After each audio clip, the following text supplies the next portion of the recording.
आज हम पढ़ने जा रहे हैं सेल साइकिल। तो सेल साइकिल की अगर बात करेंगे, ये सेल डिवाइड होती है।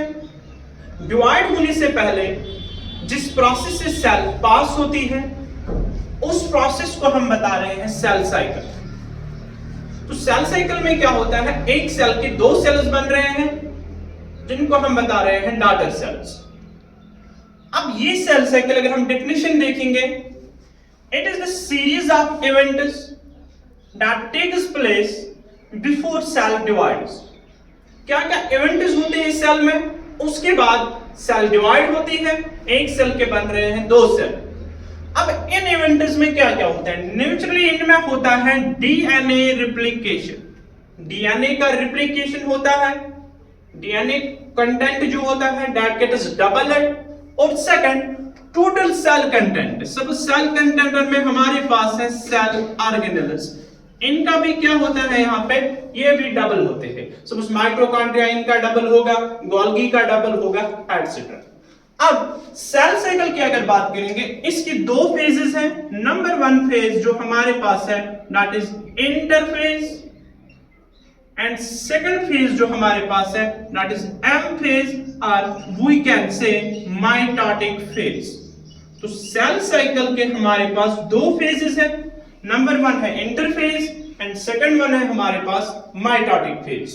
तो इंटरफेज की अगर बात करेंगे, first of all it is the longest phase of cell cycle. सबसे बड़ा वाला फेज जो यहाँ पे है that is interphase. Interphase has been again divided into sub phases. अब इस इंटरफेज के भी और सारे फेजेस हैं यहाँ पे। Number one phase we have G1 phase. Number second phase we have synthetic phase, or we can say S phase. And number third we have G2 phase. तो यहां पे है G1 phase, S phase, G2 phase। तो ये किसके phases है, interphase के बाद।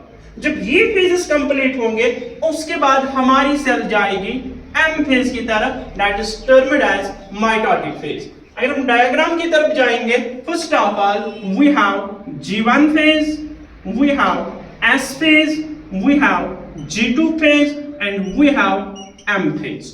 तो सबसे बड़ा वाला फेज यहां से G1 से लेके G2 तक, this is termed as interphase, जो सबसे बड़ा वाला फेज है यहाँ पे, और ये वाला फेज है यहाँ पे M फेज।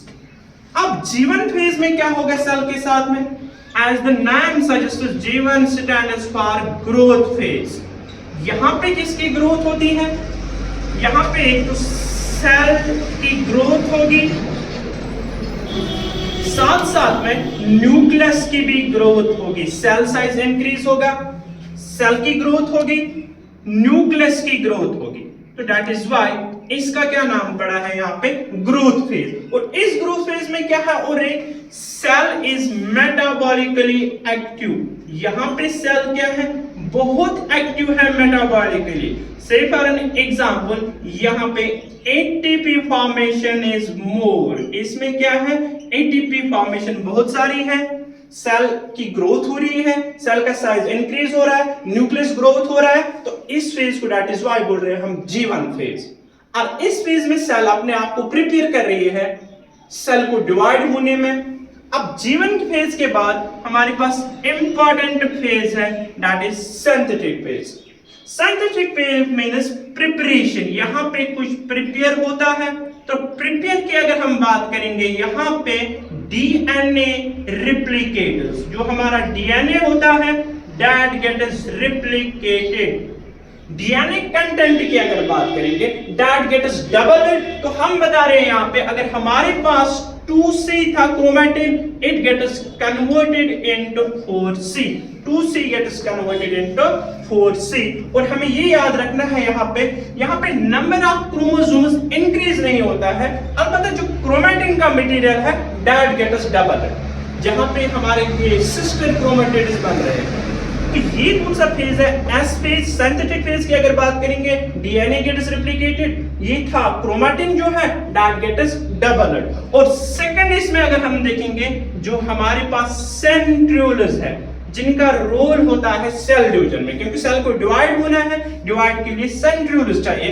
तो सेंट्रियोल्स की अगर हम बात करेंगे, सेंट्रियोल्स भी क्या होता है यहाँ पे डुप्लीकेटेड। तो सेंट्रियोल का भी क्या होता है यहाँ पे डुप्लीकेट, डीएनए भी क्या था यहाँ पे डुप्लीकेट। और डीएनए रेप्लिकेशन की अगर बात करेंगे, it takes place inside the nucleus. तो ये कहां पे होता है न्यूक्लियस में। और सेंट्रियोल जो डुप्लीकेट होते हैं इनकी अगर बात करेंगे, that takes place inside the cytoplasm. तो ये था हमारे पास फेज, सिंथेटिक फेज। अब लास्ट फेज है यहाँ पे, that is G2 phase. As the name suggested, इसको हम बोल रहे हैं ग्रोथ 2 फेज। तो पहला फेज था यहाँ पे G1 फेज। जब G1 कंप्लीट होगा तब जाके सेल किस फेज में चली जाएगी, S फेज में। S फेज जब कंप्लीट होगा तब जाके ये किस में चली जाएगी, G2 फेज में। इनको हम कभी कभार बोल रहे हैं सेल साइकिल चेक पॉइंट्स भी। पहला यहां पे अगर चेकआउट कंप्लीट हुआ तब जाके cell will enter into the S phase. If S phase gets completed, then it will turn into the G2 phase. अब G2 phase की अगर हम बात करेंगे, ग्रोथ फेज ये भी है यहाँ पे। G2 में क्या होगा, फर्स्ट ऑफ ऑल जो हमारे सेल ऑर्गेनेल्स हैं, सपोज माइटोकॉन्ड्रिया है, गोल्गी है, सेल ऑर्गेनेल्स क्या होगा, ये मल्टीप्लाई होंगे। इनका क्वांटिटी जो यहाँ पे है दैट गेट्स डबल्ड, क्योंकि पैरेंट सेल के पास जो ऑर्गेनेल्स रहेंगे वही डॉटर सेल के पास भी रहेगा। तो सेल ऑर्गेनेल्स क्या होगा बेटा, यहाँ पे डबल होगा। सेकंड अगर हम देखेंगे यहाँ पे formation of proteins, protein formation takes place. Second say for an example formation of RNA भी होगा। तो यहाँ पे प्रोटीन फॉर्मेशन भी होगा, आरएनए फॉर्मेशन भी होगा, और साथ साथ में ये जो हमारे सेल ऑर्गेनेल्स हैं ये भी क्या होंगे यहाँ पे डबल। और अगेन यहाँ पे क्या होगा, क्योंकि एनर्जी ज्यादा लगेगी, ATP formation is more, ATP formation is more. तो हमें क्या याद रखना है, we have G1 phase, growth phase में सेल ग्रोथ होती है, न्यूक्लियस की ग्रोथ होती है। S फेज में खाली ये याद रखना है कि DNA gets replicated, total chromatin matter gets double. Next है G2 फेज, सेल ऑर्गेनेल्स क्या होती है डबल। जब ये सारे फेजेस कंप्लीट होंगे उसके बाद सेल चली जाएगी नेक्स्ट फेज में, दैट इज माइटोटिक फेज।